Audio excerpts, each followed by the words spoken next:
Voici un exercice sur les interférences constructives et destructives. On obtient une figure d'interférence sur un écran en éclairant deux fentes Young par une diode laser de longueur d'onde lambda égale 650 nanomètres.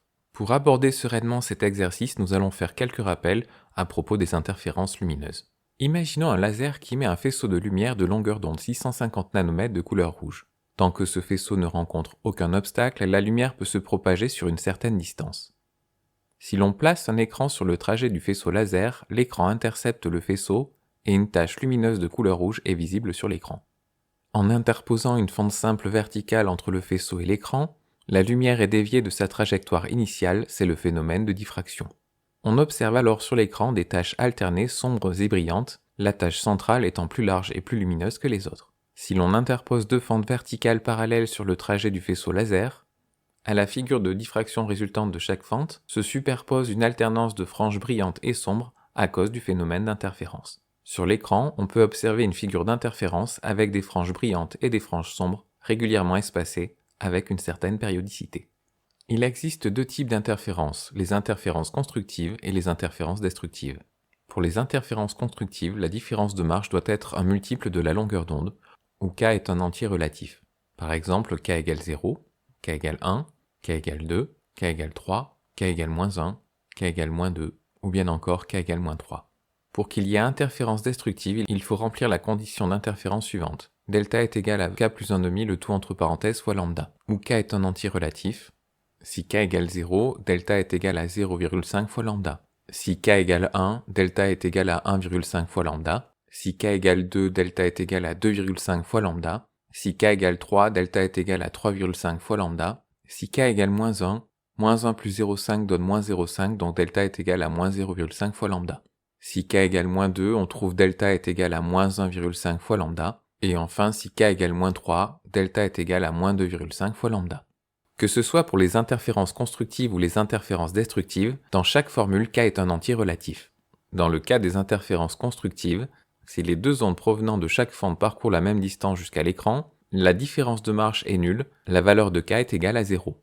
Les deux ondes sont en phase et l'on observe une frange brillante sur l'écran. Pour k égale 1, on observe une frange brillante sur l'écran. Pour la différence de marche, delta est égal à 1 fois lambda, c'est-à-dire delta est égal à lambda. De même, pour k égale 2, on observe une frange brillante sur l'écran, de telle sorte que delta est égal à 2 fois lambda. De la même manière, si k égale 3, on obtient une frange brillante sur l'écran pour delta est égal à 3 fois lambda. Et pour k égale moins 1, on a delta est égal à moins 1 fois lambda, c'est-à-dire delta est égal à moins lambda. De même, pour k égale moins 2, delta est égal à moins 2 lambda. Enfin, pour k égale moins 3, delta est égal à moins 3 lambda. L'interfrange est la distance qui sépare deux franges brillantes, c'est-à-dire deux franges lumineuses consécutives. Comme les franges brillantes se répètent périodiquement sur l'écran, on peut mesurer l'interfrange entre toutes les franges brillantes consécutives. Si l'on s'intéresse désormais au cas des interférences destructives, les deux ondes qui proviennent des deux fentes arrivent en opposition de phase sur l'écran. Pour k égale 0, delta est égal à 0,5 fois lambda. On observe alors une frange sombre sur l'écran, c'est-à-dire une zone dépourvue de lumière. De même, pour k égale 1, on observe une frange sombre sur l'écran lorsque la différence de marche est égale à 1,5 fois lambda. Si k égale 2, delta est égal à 2,5 fois lambda et on observe une frange sombre sur l'écran. La différence de marche devient négative lorsque la distance d2 est plus petite que la distance d1. Et pour k égale moins 1, delta est égal à moins 0,5 fois lambda. Pour k égale moins 2, les ondes sont en opposition de phase et delta est égal à moins 1,5 fois lambda. Enfin, on observe une frange sombre pour delta est égal à moins 2,5 fois lambda lorsque k est égal à moins 3. Comme les franges brillantes et les franges sombres sont alternées périodiquement, on peut mesurer l'interfrange entre toutes les franges sombres consécutives. Pour les interférences constructives, on constate que delta sur lambda est égal à k, et pour les interférences destructives, on constate que delta sur lambda est égal à k plus 1/2.